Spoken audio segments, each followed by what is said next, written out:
참 평안이 되시는 주님을 기대합니다.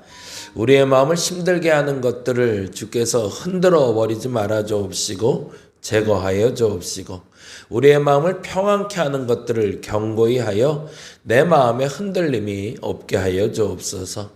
미리 염려할 필요 없습니다. 미리 걱정할 필요 없습니다. 성령께서 우리를 인도하실 줄 믿사오니 괜시리 미리 염려하고 미리 걱정해서 쓸데없는 일 만들지 말게 하여 주시고, 때에 맞춰서 잘 준비해서 두려움 없이 허락된 일들을 평강 가운데 잘 치루어가게 하여 주시옵소서. 고된 여정 가운데 오늘 하루를 시작하는 이들도 주께서 기억하시고 승리하게 하시고, 아픈 이들 속히 회복하게 하시고, 또한 마음이 아픈 이들도 속히 회복하게 하여 주시옵소서. 감사합니다. 고마우신 예수님 이름으로 기도드렸습니다. 아멘, 아멘. 마가복음 14장 말씀 오늘 볼 거고요. 13장과 14장을 보는 날인데 14장 10절에서 16절 같이 보겠습니다.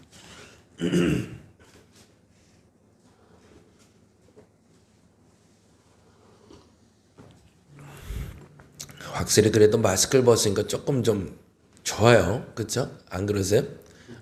요즘 안 벗으시나? 요즘 운전할 때는 벗긴 하는, 쓰고 하긴 하는데 평상시에는 조금 이제 편해지는 것 같아요. 조금씩 다시 정상으로 돌아가는 것 같아서 감사합니다.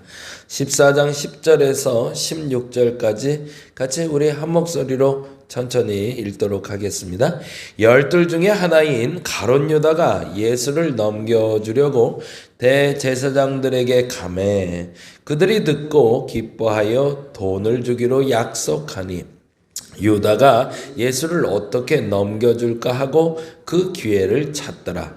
무교절 첫날 곧 6월절 양 잡는 날에 제자들이 예수께 여짜오되 우리가 어디로 가서 선생님께서 6월절 음식을 잡수시게 준비하기 원하시나이까 하매, 예수께서 제자 중에 둘을 보내시며 이르시되 성내로 들어가라. 그리하면 물 한 동이를 가지고 가는 사람을 만나리니 그를 따라가서 어디든지 그가 들어가는 그 집 주인에게 이르되 선생님의 말씀이 내가 내 제자들과 함께 6월절 음식을 먹을 나의 객실이 어디 있느냐 하시더라 하라.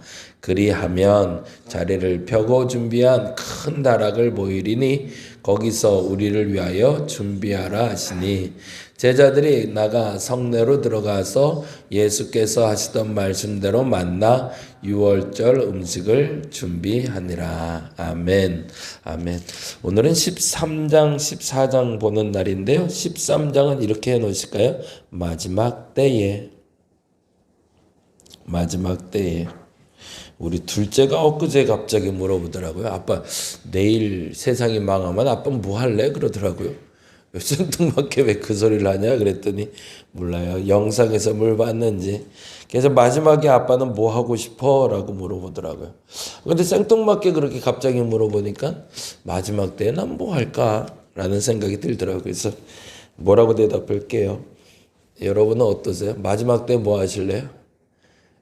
난 좀 쉴래? 그랬어요. 마지막 때 좀 쉴래?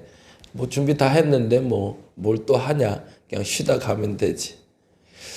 오늘 본문에서는 그 얘기를 하고 계세요. 예수께서 마지막 때가 왔다고 그 마지막 때를 두려워하는 이들에게 이야기를 하고 계신데, 사실 이 마지막 때를 받아들이는 제자의 입장은 두 가지예요. 첫째는요, 뭐냐면 예수가 자꾸 죽는다고 그러거든요. 내 생이 끝난다라고 얘기하고요. 고난이 올 거라고 자꾸 얘기해요. 이게 지금 닥쳐올 고난에 대한 염려예요. 첫째는. 앞으로 얼마 안 있어 예수가 사라진다는데 이때는 무슨 날일까? 그 마지막은 뭘까가 첫째고요. 근데 예수님이 그 마지막을 얘기하면서 조금 더 구체적으로 먼 이후, 우리의 모든 마지막에 대해서도 같이 이야기를 해주고 계십니다. 근데 이게 같이 이야기될 수 있는 이유가 있는 거죠. 마지막 때는 거의 대동소이하게 똑같기 때문에 그렇습니다.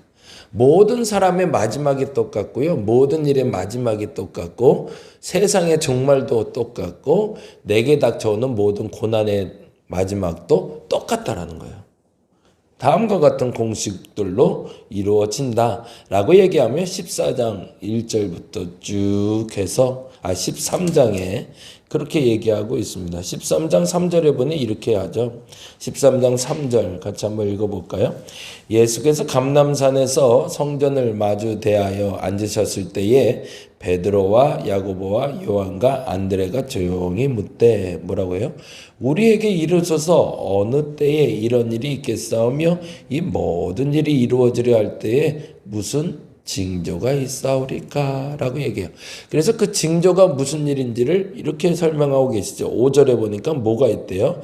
예수께서 이르실 때 너희가 사람의 미혹을 받는데 거기다가 줄을 좀 쳐놓죠. 미혹을 받지 않도록 조용. 누군가 마음을 자꾸 홀린다는 거죠. 그래서 마음을 흔들어 놓을 거라는 겁니다. 그리고 8절에 이렇게 얘기합니다. 8절 볼까요? 민족이 민족을, 나라가 나라를, 그리고 곳곳에 지진과 기근이, 그런데 그게 뭐라고요? 재난의 시작이다. 무슨 얘기죠? 대등한 사람들끼리 서로 끊임없이 다툼이 있을 거라는 거죠. 마지막 때엔. 그리고 또 이렇게 얘기하고 있습니다. 그 얘기를 동일하게 12절에 이렇게 반복하고 계신 거죠. 12절 읽어볼까요? 형제가 형제를, 아버지가 자식을 죽는 데에 내주며 자식들이 부모를 대적하여 죽게 하리라 라고 분쟁이 일어날 거라고. 마지막 때는 항상 그렇다는 거예요. 모든 것의 마지막에는 혼돈이 있고 미혹이 있을 거다. 근데 그게 중요한 게 아니고요. 그 마지막 때 무슨 일이 있는 걸 아는 것도 중요하지만 그때를 살아가는 우리의 마음이 더 중요한 거죠. 그래서 아까 우리 둘째가 물어봤을 때 그렇게 말했던 이유가 있습니다. 마지막 때 아빠 뭐 할 거야? 내일 당장 지구 멸망은 뭐 할 거야? 라고 얘기했을 때 그 얘기에는 보통 사람들이 그 생각을 하는 거죠. 그 두려움은 무슨 일이 일어날지에 대잖아요. 도대체 무슨 일이 일어날까? 그래서 그걸 준비해야 될 거라고 사람들이 생각하기 때문에 그 질문을 한단 말이죠. 근데 예수께서는 이렇게 얘기하십니다. 11절 같이 읽어볼까요? 11절 같이 읽어봅니다. 시작. 사람들이 너희를 끌어다가 넘겨줄 때에 무슨 말을 할까? 미리 염려하지 말고 거기다 줄 쳐놓으세요. 마지막 날이 될 거다라는 얘기를 앞으로도 많이 듣게 되실 거예요. 지금도 많이 듣고 있고요. 근데 중요한 게 있어요. 예수께서 분명히 얘기하세요. 미리 염려하지 말래요. 그날이 정말 닥치기 전엔. 일본에서 또 원전수 부어버린다고도 하고요. 뭐 우크라이나 때문에 세계 3차 대전 드디어 일어날 것 같다고도 하고요. 코로나 같은 위기가 또 올 거라고 하고요. 작년부터 경제가 더 어렵다고도 해요. 소문이에요. 그렇죠? 지금 당장 일어난 건 아니에요. 근데 사람들이 뭐 하냐면 그래서 원전수가 동해 바다에 흩어지면 어떡하지? 이제 물고기는 다 먹었네. 이젠 물고기 먹지 말아야겠다. 그쪽엔 수영도 하지 말아야겠다. 막 이런 생각들을 해요. 우크라이나에서 전쟁이 나니까 3차 대전이 일어날까 봐 러시아는 이제 가지 말아야겠네. 이제 전쟁 나면 어디로 도망가야 되지? 이런 생각들을 해요. 미리 염려하는 거죠. 미리 준비하는 게 아니라. 저와 여러분에겐 미리 염려하는 것이 아니라 미리 준비할 수 있는 분들 되시기 바랍니다. 마지막 때는요, 염려하는 사람들의 것이 아니라 준비하는 사람들의 것이 될 겁니다. 그러면 예수께서는 그 준비를 무엇이라고 얘기하시면 이렇게 얘기하십니다. 11절에 사람들이 너희를 끌어다가 넘겨줄 때 무슨 말을 할까 미리 염려하지 말고 무엇이든지 그때 너희에게 주시는 그 말을 하라. 말하는 이는 너희가 아니요 성령이시니라 라고 했어요. 그러면 그때 분별할 수 있는 성령 안에만 거하고 있다면 문제되지 않는다는 얘기죠. 그렇죠? 고난이 시작되면 사람들이요 어려움이 시작되면 하던 일을 멈춰요. 그렇지 않나요? 운동하다가 좀 삐끗했어요. 그러면 운동을 멈춰요. 그래서 몸이 더 망가져요. 신기해요. 네. 사람들이요, 고난을 당하면 멈추는 것들이 시작돼요. 그리고 새롭게 시작되는 일들이 있습니다. 근데 잘 생각해 보세요. 고난에 정말 멈춰야 될 걸 멈췄는가라는 거예요. 우리는 신앙생활 하면서 어려움이 닥쳐오면 내가 이것 때문에 그랬나? 그러고서 멈추는 것들이 있어요. 그리고 신앙생활 하다가 계속 지속하는 것이 있어요. 몸을 좀 안 쉬어서 그런가 보다 좀 푹 자야겠다 그러고 잠을 잘 수도 있어요. 그렇죠? 그것도 정답이에요. 근데 때로는 우리가 대다수 뭘 멈추냐면 신앙생활을 멈춰요. 성경 보는 걸 멈추고요. 기도하는 걸 멈춰요. 그리고 정작 준비하지 않는 거죠. 그리고 염려만 늘어나는 거죠. 고난 때문에 또 기도 멈췄네. 또 성경 보기를 또 안 하고 있네. 근데 결국에는 그 준비 안 함이 나중에 내 종말 때에 위기로 닥쳐오더라는 겁니다. 다시 한번 부탁드립니다. 마지막 때는 모든 사람에게 있습니다. 그때는 미리 염려하지 마시고 미리 준비하는 분들 되주시길 바랍니다. 그 말을 이렇게 얘기하고 있습니다. 13절 다시 한번 읽어볼까요? 13절 또 너희가 내 이름으로 말미암아 모든 사람에게 미움을 받을 것이나 뭐래요? 끝까지 견디는 자. 거기다 줄쳐놓으시죠. 미리 준비한 사람은 끝까지 견딜 수 있습니다. 근데 미리 염려부터 한 사람은 끝까지 견딜 수가 없어요. 제가 잘 쓰는 말로 완주죠. 완주할 수 있는 사람들은 준비된 사람이지 염려하는 사람이 아닙니다. 그거를 성경에서는 다음과 같이 표현하고 계시죠. 33절 볼까요? 33절 읽어봅니다. 주의하라 깨어 있으라.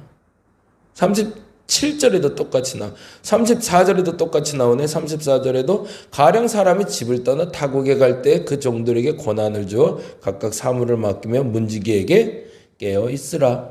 35절에 그러므로 깨어 있으라. 37절에 깨어 있으라. 그러면 이 깨어 있으라는 말은 뭐예요? 미리 염려하지 말고 미리 준비해라. 미리 준비하고 끝까지 완주하는 자에겐 그 마지막은 근심이 아니라 기쁨이 될 거다라고 얘기하고 있는 거죠. 그게 마지막 때에 대한 예수님의 우리의 가르침입니다. 그러니까 환란이 일어나고 지진이 일어나고 기근이 나오고 거기에 너무 집중하지 마시고 내가 그 때를 위해서 무엇을 준비하고 있는가가 중요하다는 거죠. 14장은 이렇게 적어 놓으시면 좋겠어요. 그렇다면 무엇을 준비할까? 무엇을 준비할까? 지금은 준비에 대해서 계속 얘기하고 있어요. 그래서 깨어 있으라라는 얘기를 했고요. 14장에 보면 최후의 만찬을 준비하고 있습니다. 근데 이 최후의 만찬을 완벽하게 세팅하기 위해서 사람들이 움직여요. 이게 되게 재밌어요. 한번 보세요. 첫 번째는 누가 준비하고 있는지 볼까요? 8절 말씀 보겠습니다. 14장 8절 같이 한번 읽어보겠습니다. 그는 힘을 다하여 내 몸에 향료를 부어 내 장례를 미리 준비하였느라. 그는 누굴까요? 예수께서 베다니 나병 환자 시몬의 집에서 밥 먹고 있는데 여인 하나가 들어와서 향유 하나를 예수님께 부어버렸단 말이에요. 그러니까 유다가 와서 이 쓸데없는 일을 하고 있어. 그 돈이면 가난한 자들을 도울 수 있었을 텐데 라고 얘기했더니 예수께서 그러시는 거죠. 내가 마지막 만찬을 준비하고 있는데 이 여인이 준비를 시작했네 라고. 첫 번째 준비한 사람은 누구예요? 향유 부인 여인입니다.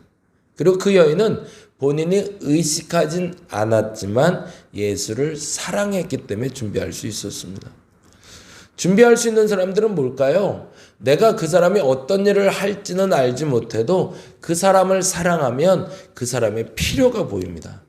그런 사람들이 준비될 수 있어요. 내가 마지막 때를 준비할 수 있는 방법이 있습니다. 가장 좋은 방법은 하나님을 진짜 사랑하는 겁니다. 그러면 하나님이 언제 걱정하는지, 언제 염려하시는지, 지금 무엇을 필요로 하시는지를 알기 때문에 내가 그분이 무슨 일을 할지는 몰라도 그분의 필요가 무엇인지를 알기 때문에 그 일을 행할 수는 있는 거죠. 향유 부인 여인은 자신이 한 행위가 예수의 장례를 준비했다라고는 생각지 않았어요. 단지 지금 내가 예수께 할 수 있는 가장 최선, 가장 필요한 게 뭘까를 알고 그거를 준비했던 거죠. 근데 무서운 사람이 그때 같이 준비를 시작해요. 그 같이 준비한 사람이 누군지 한번 볼까요? 10절과 11절입니다. 같이 한번 읽어볼까요? 12 중에 하나인 가룟 유다가 예수를 넘겨주려고 대제사장들에게 가매. 누가 준비하고 있어요? 가룟 유다가 준비하고 있죠. 뭘 준비하죠? 최후의 만찬을. 향유 부은 여인도 예수님의 장례를 준비하고 있어요. 근데 가룟 유다도 예수를 팔아 넘기려고 준비하고 있죠. 또 하나 볼까요? 또 준비한 사람들이 있네요. 15절 16절입니다. 같이 한번 읽어보겠습니다. 같이 읽겠습니다. 시작.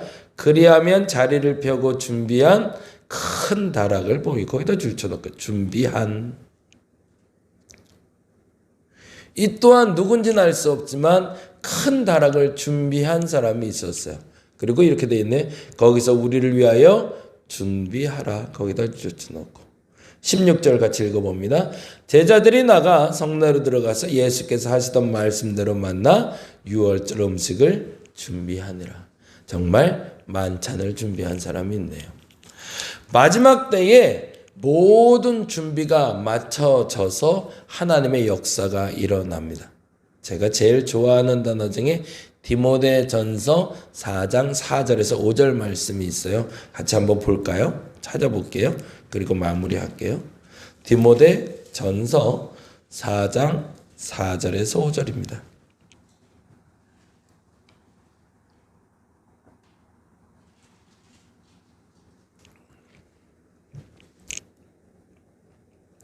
사절 말씀 339페이지에 있는데요. 디모데전서 4장 4절 말씀 잘 같이 한번 꼼꼼하게 한번 읽어봅니다. 시작. 하나님께서 지으신 모든 것이 선함에 감사함으로 받으면 버릴 것이 없나니 라고 되어 있어요. 매우 중요한 단어가 나오죠. 하나님이 지으신 모든 것은 지금 존재하는 사물을 말하기도 하지만 하나님이 지어가는 사건도 말하겠죠. 유다를 통해서 향유 부은 여인을 통해서 다락을 준비한 사람을 통해서 하나님의 선을 준비하셨다는 거예요. 누군가는 배신하는 사람을 통해서, 누군가는 제사를 준비하는 사람을 통해서, 누군가는 타락해서 음식 먹을 걸 준비하는 사람을 통해서 하나님이 모든 것을 합해서 선을 준비하고 계시다고 합니다. 만일에 그 하나라도 예수님이 거부하셨다면 하나님의 역사가 일어나지 않았을 거라는 거죠. 근데 여기서 우리는 질문해야 되죠. 나는 이 마지막 때에 무엇을 준비하고 있는가? 어디에 쓰임받고 있는가? 향유 부인 여인처럼 예수님의 마지막을 사랑으로 준비하고 있는가?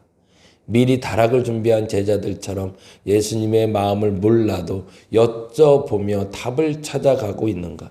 아니면 여쭤보지도 않고 사랑하지도 않고 배신할 준비를 하고 있는가?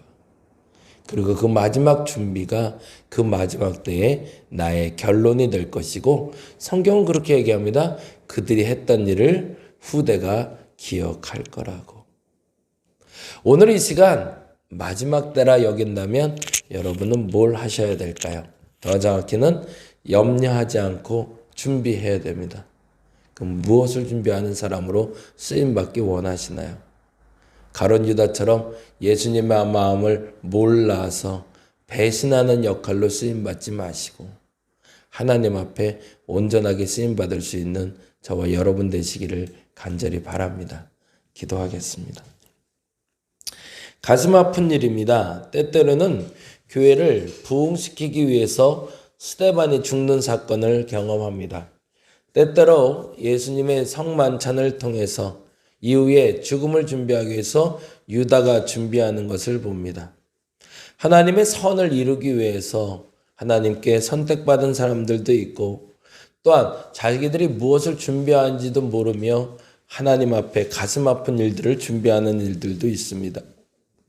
마지막 때에 나는 무엇을 준비하여 하나님께 어떻게 쓰임받을 수 있는지 깊이 묵상하게 하여 주옵소서. 나는 아니지요. 나는 아니지요. 라고 물었던 제자들처럼 그렇게 묻기만 하고 있지는 않은지, 그 마지막을 잘 준비하고 있기는 한 건지, 미리 염려하지 말고 미리 잘 준비해서 그 마지막을 온전하게 살아가는 우리가 되게 하여 주시옵소서. 감사합니다. 고마우신 예수님 이름으로 기도드렸습니다. 다 같이 기도하고 돌아가겠습니다.